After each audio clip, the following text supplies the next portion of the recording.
వైసీపీకి వరుసగా రాజీనామాలు అనేది ఒక షాకింగ్ పరిణామాలే అయినా షాకింగ్లు ఇస్తూనే ఉన్న కార్యకర్తలు లేదంటే జగన్ అభిమానులు వైసీపీ నాయకులు మాత్రం అంటే కింది స్థాయి శ్రేణులు ఎక్కువ పైన ఉన్న వాళ్ళు పెద్దగా ఏం మాట్లాడరు. సోషల్ మీడియాలో పోస్టులు పెట్టేస్తూ ఉంటారు.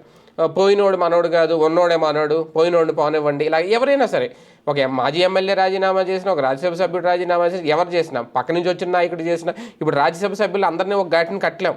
ఇప్పుడు ఒక పరిమళ నత్వానీనో లేదంటే ఆర్ కృష్ణయ్యనో బేదమస్తానో ఇలాంటి వాళ్ళని విజయసాయి రెడ్డి గారిని కంపేర్ చేయలేం. హోదాపరంగా చూసుకుంటే అందరికీ ఒకటే రాజ్యసభ. కాకపోతే ఈయన వేరు, విజయసాయి రెడ్డి వేరు.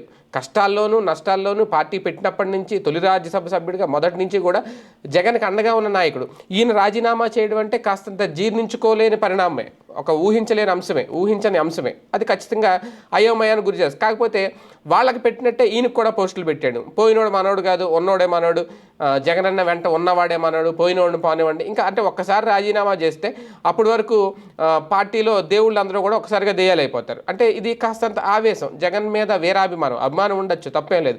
కాకపోతే ఎప్పుడైతే రాజీనామాలు చేస్తున్నారో ఇమీడియట్గా వాళ్ళని తిడుతూ పోస్టులు పెట్టేస్తారు. పోయినోడు పోతాడు, జగనన్న వంట ఉండేవాడే నిజమైన నాయకుడు, నిజమైన కార్యకర్త. అంటే రాజకీయాల్లో ఎవరు ఎప్పటికీ ఏ పార్టీలోనూ శాశ్వతం కాదు. జగన్మోహన్ రెడ్డి గారు అంటే ఆయన సొంత పార్టీ పెట్టారని, కాబట్టి ఆ పార్టీకి ఆయన శాశ్వతం.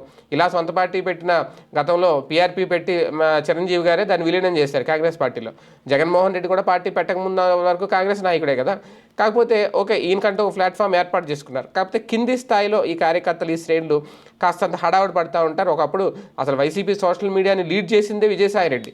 ఆ సమయంలో వాళ్ళకు ఒక గుర్తింపు ఇచ్చిందే విజయసాయి రెడ్డి.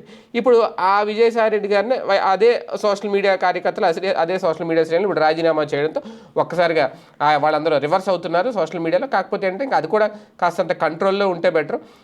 వెళ్ళిపోయిన నాయకులను తిట్టాలని రూల్ ఏం లేదు, అది అధిష్టానం చూసుకుంటుంది. వాళ్ళకి ఏం గొడవలు ఉన్నాయో లేదంటే ఏం వ్యక్తిగత అభిప్రాయాలు విభేదాలు వచ్చాయో అది వాళ్ళు చూసుకుంటారు, ఏదో రోజు బయటపడతాయి. ఈ లోపల వచ్చి అన్ని ఊహాగానే. కాకపోతే ఈ లోపల ఈ తొందరపాటు పోస్టులు, తొందరపాటు చర్యలు అనేది పార్టీకి కూడా అంత మంచిది కాదు.